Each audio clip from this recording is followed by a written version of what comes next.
Srishti, you have very good academic scores. Thank you, sir. 96% in 12 and all that. Where is this school, Ganga International? Sir, it's in Hiran very near Mundika, sir, in northwest Delhi. Northwest Delhi, okay.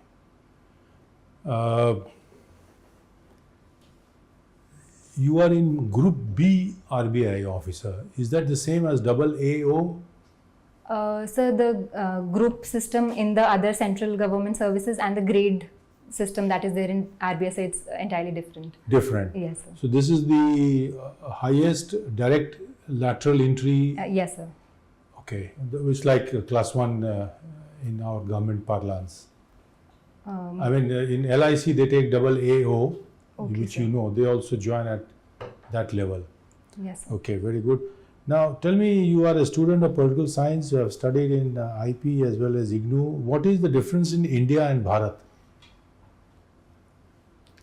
So for me, there is no difference between India and Bharat because the Constitution of India itself mentions both the names.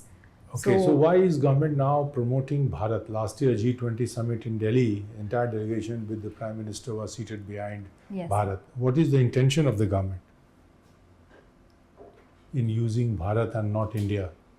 So the intention would include being understandable to more people of India. So perhaps the linking to them through the use of the Hindi language. So, but apart from that, I see that there is no such difference as such between India. Let me put it the other way. What is it that they don't like in the word India? Can you make a guess? Otherwise, we will move on.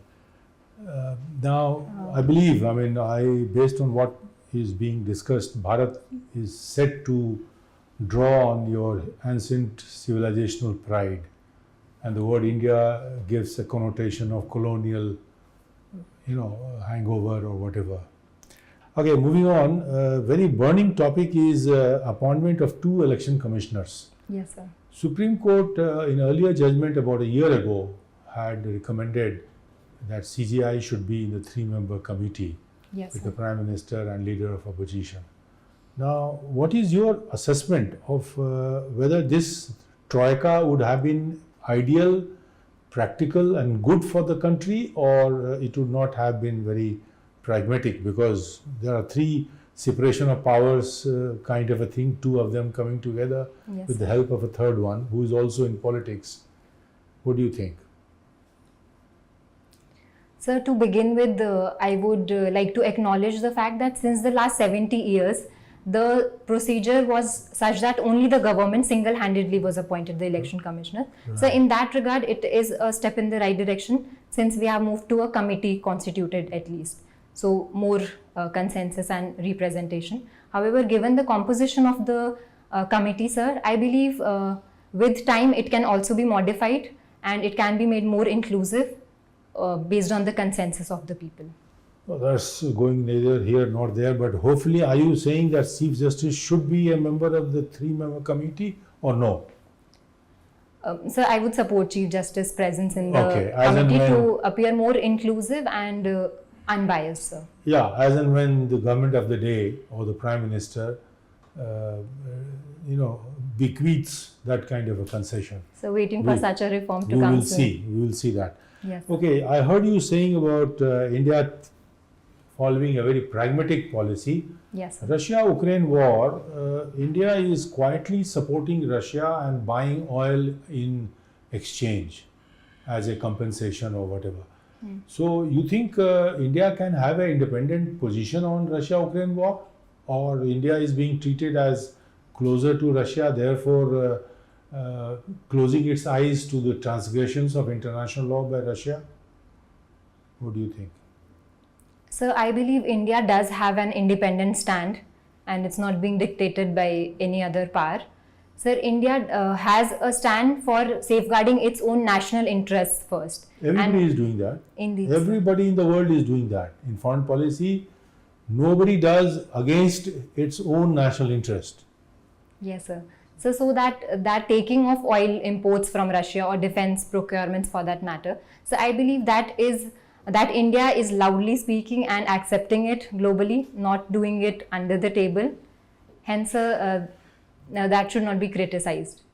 Well, others will not see in that kind of a rose-tinted expression as you are putting it, because India is buying oil. Yes, Western media for the last 2 years has been saying only 2 or 3 countries are taking benefit of the Russia-Ukraine war, which includes China and India to begin with. Others are North Korea, Cuba, Iran and others. Anyway, do you see a situation where Russia-Ukraine war may come to an end, or under what circumstances?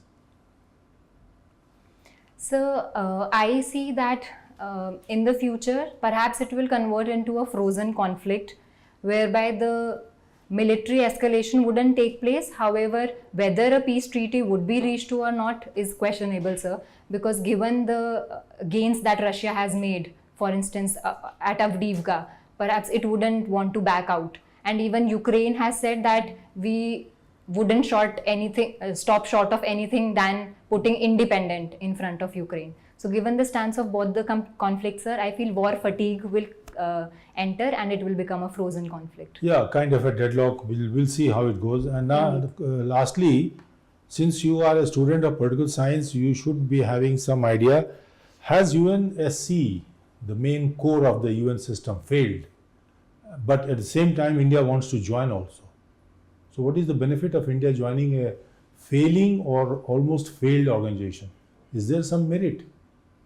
So agreeing to the fact that UNSC is seeing a decline, and that perhaps is the very reason why India wants its entry, to revive it and to become a voice of the global south. Given the benefits that India will get from it, so one, given the stature of India today, it must be represented at such an international level. Secondly, it would also be of symbolic significance for India. However, having said that, sir, India should not let its entry in the UNSC dictate its decisions, and whether being a part of UNSC or not, sir, its stand should be such that it benefits its own national interests and the global south. Okay, thank you very much.